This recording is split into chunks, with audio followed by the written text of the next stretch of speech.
Avec la série Ahsoka qui approche à grands pas, j'ai voulu vous faire un récapitulatif des informations officielles que nous avons pour le moment, ainsi que des rumeurs qui courent. Bonjour à tous, c'est Darksuba, j'espère que vous allez bien, et avant de vous faire le récapitulatif, je tiens à vous inviter à lâcher un maximum de pouces bleus et à vous abonner pour tout le nouveau si ce n'est pas encore fait. C'est gratuit et cela m'encourage énormément à continuer.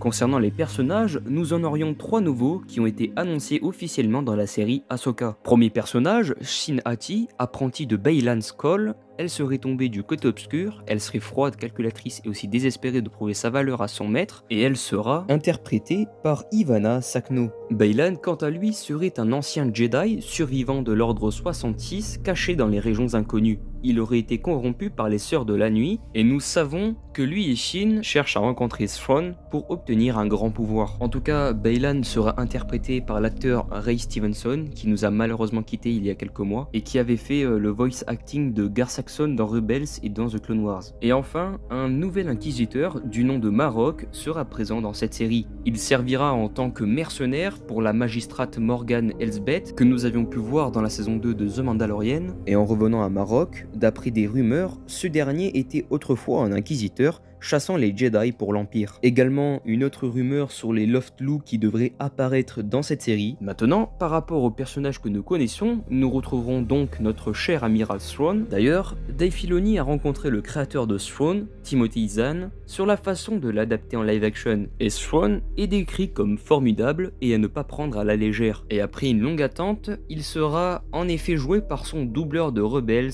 Lars Mikkelsen. Ensuite, nous avons l'acteur de Castor dans Hunger Games, Wes Chatham, qui interprétera un personnage qui est décrit comme le bras droit de Thrawn. Ensuite, nous verrons Jacen Syndulla, l'enfant de Kanan Jarrus et de Hera. En parlant de cette dernière, elle sera interprétée par Elizabeth Winstead, tandis que Sabine Wren est jouée par Natasha Louis Bordizzo. Ensuite, Mark Rolston jouera le rôle du capitaine Hall, tandis que le droïde Huyang sera de retour et sera interprété par David Tennant. Ce dernier qui a d'ailleurs joué dans Doctor Who. Après la série Andor, Mon Mothma sera de nouveau de retour, interprété comme toujours par Genevieve O'Reilly. Maintenant que la notion des personnages est terminée, passons à la série en elle-même.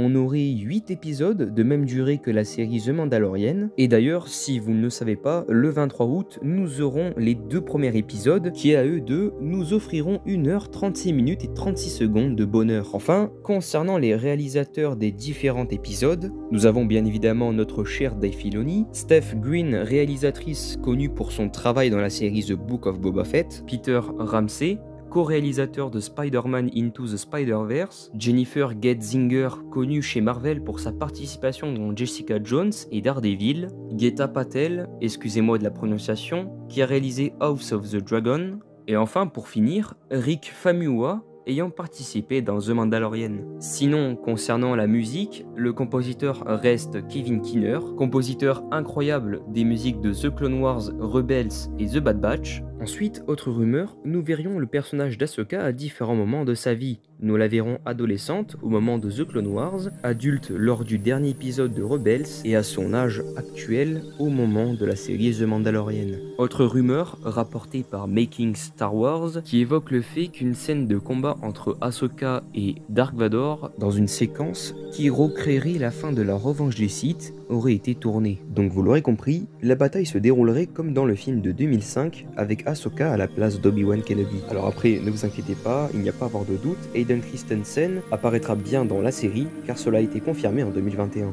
En revenant à la rumeur, cette scène mettrait également en scène une nouvelle actrice plus jeune jouant Ahsoka. Donc comme je l'ai dit juste avant, une version de Ahsoka se rapprochant plus de celle de The Clone Wars. En tout cas, si ces rumeurs s'avèrent vraies, on peut imaginer que ce soit une vision de la Force ou une implication du monde entre les mondes, qui, je rappelle, permet de parcourir le passé d'un personnage via la Force. En tout cas, voilà, c'était le récapitulatif de toutes les informations que nous possédons pour le moment concernant la série Star Wars Ahsoka. Il se peut qu'il y ait d'autres informations dans les jours à venir avant la sortie définitive de la série. Et si c'est le cas, je vous mettrai au courant de ces dernières informations sur mon compte Instagram et mon compte Twitter. Donc n'hésitez pas à venir me suivre là-bas, il y aura tous les liens en description. Donc voilà, sur ce, n'oubliez pas que le 23 août, août, il y aura les 2 premiers épisodes disponibles directement sur Disney+, à partir de 9 h du matin, heure française. Sinon, comme d'hab, n'oubliez pas le petit pouce bleu et l'abonnement, ça me ferait extrêmement plaisir. C'est gratuit et cela m'encourage fortement à continuer les vidéos.